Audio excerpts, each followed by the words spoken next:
Cuando hablamos del retículo endoplasmático rugoso, es imposible dejar de lado una estructura supramacromolecular denominada ribosoma.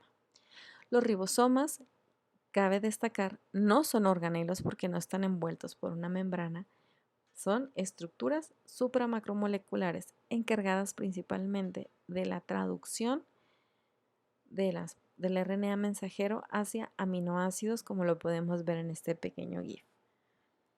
Bien, existen disposiciones diferentes del ribosoma, unos que se les denomina ribosomas libres que están en el citoplasma y otros que están adosados al retículo endoplasmático rugoso. En general, los ribosomas libres van a sintetizar proteínas intracelulares, como van a ser las proteínas que van hacia el núcleo, hacia enzimas mitocondriales, los cloroplastos y algunos de los peroxisomas, algunas de las enzimas de los peroxisomas, como son la catalasa y enzimas del citoesqueleto. Por otra parte, los ribosomas adosados al retículo endoplasmático rugoso van a sintetizar todas las proteínas que se van a exportar, es decir, todas las proteínas que van a salir, hormonas, neurotransmisores, van a ser sintetizados en ribosomas adosados al retículo. Y también aquellas proteínas que van a formar partes de las membranas y algunas de los lisosomas. Bien, vamos a hacer un pequeño recordatorio de la síntesis de las proteínas, que esta tiene dos pasos principales: la transcripción, que es la síntesis del RNA mensajero a partir de un DNA molde, y la traducción, que es la síntesis de proteínas a partir del RNA mensajero. El RNA existen diferentes tipos. Además del RNA mensajero, tenemos un RNA ribosomal que forma parte de los ribosomas en conjunto con otras proteínas y participan en el proceso para unir a los aminoácidos en el momento de la síntesis de las proteínas. Y tenemos también al RNA de transferencia. Cada molécula de RNA de transferencia va a transportar un aminoácido específico hasta los ribosomas. Y entonces, durante el proceso de transcripción, sabemos que tenemos primero que identificar dentro de la secuencia del DNA qué es lo que queremos traducir. Bien, para explicarlo de una manera sencilla, el proceso de transcripción, vamos a tomar la cadena de DNA y la vamos a dividir en tres partes. La porción más larga le denominamos sitio de transcripción, que es la que nos servirá de molde para formar el RNA mensajero. Previo a esto se encuentra el promotor, que incluye la denominada caja TATA, que sirve como sitio de unión a los factores de transcripción. Y en el otro extremo se sitúa el sitio de terminación. Bien, la transcripción inicia cuando el factor de transcripción de la polimerasa 2 de la proteína D, abreviado como TF2D, se une a la proteína de enlace TATA o TBP. Esta proteína va a servir como una silla de montar para el DNA. Una vez que se unen a la región TATA otros factores de la transcripción generales, se agregan para formar el complejo de preiniciación. Este complejo de preiniciación tiene como función asegurar una exitosa unión de la polimerasa 2. Al unirse esta última, se agregan otros factores de transcripción que van a permitir la fosforilación de esta enzima, que se cree que es de gran importancia para el desdoblamiento de las hélices de DNA. Se necesita que las hélices de DNA se desdoblen, si no, no se va a poder hacer la copia del RNA. Y además, este complejo de iniciación también regula, o se cree que regula la velocidad de transcripción.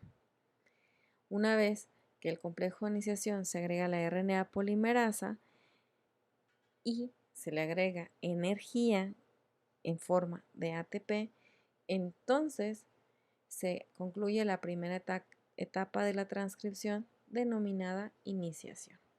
Entonces, en esta etapa principalmente es reclutar todas las proteínas necesarias para el desdoblamiento de la doble hélice. Bien, ahora, posteriormente a la iniciación, algunos factores se disocian de la RNA polimerasa, es decir, se liberan de la RNA polimerasa.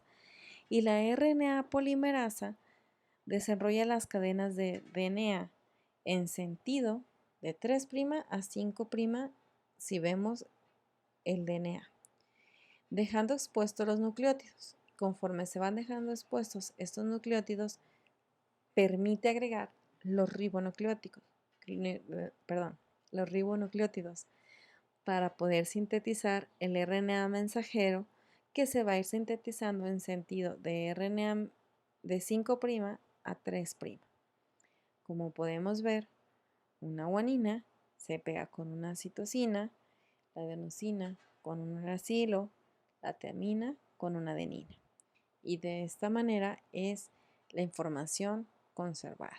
Siempre se va a conservar estos nucleótidos o estas copias. Y con esto concluye el siguiente paso, que es la elongación de la transcripción o de la cadena del RNA mensajero.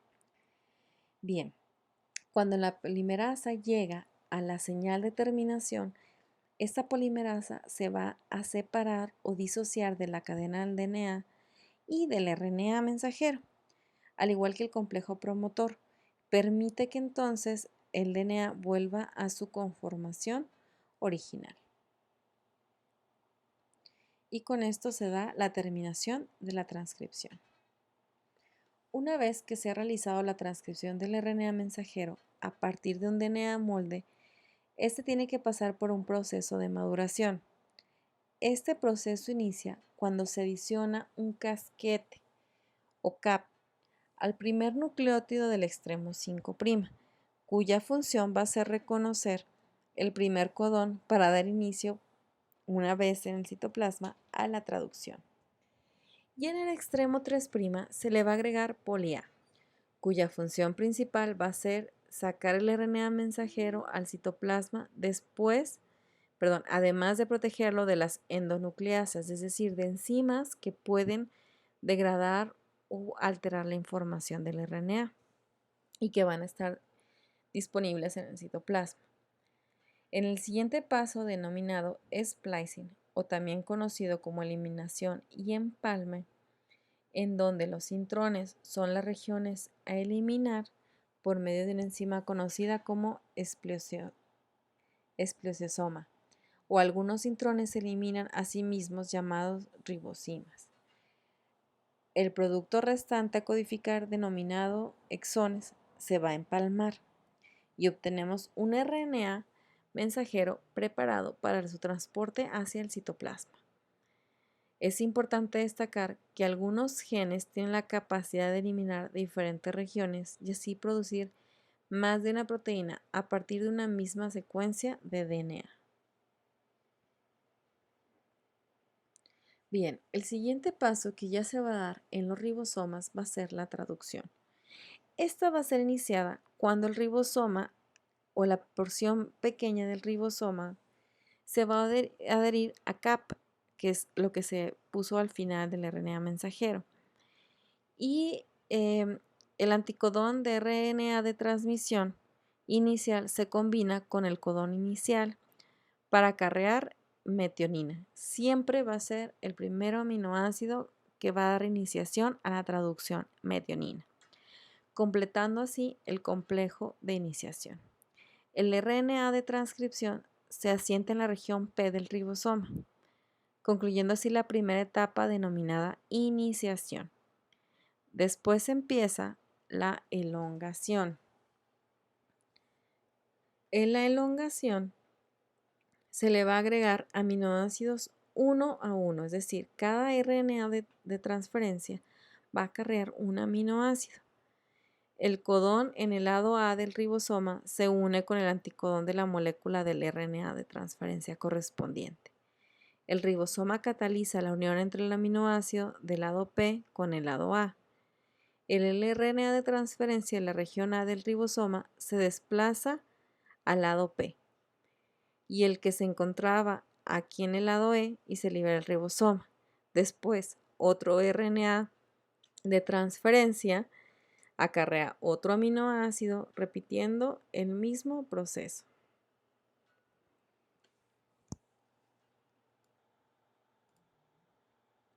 Perdón, se fue un poco atrás.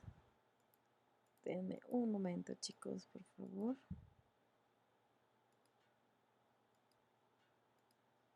Nos regresamos un poco a ver. Muy bien, una vez entonces que el ribosoma identifica los codones finalizadores, que es UA, UAG y UGA, en vez de adherirse otro RNA de transferencia, se une con un factor de liberación en el sitio A del ribosoma y libera por completo el RNA de transferencia en el sitio P. Y la secuencia de transcripción se aparta. Después, el complejo de transcripción se separa y queda el polipéptido liberado. Y entonces, así es como concluye el proceso de traducción. Es importante recordar que existe un código en donde los tripletes van a identificar qué tipo de aminoácido se va a agregar dependiendo del triplete. No los vamos a poner a detalle en este momento.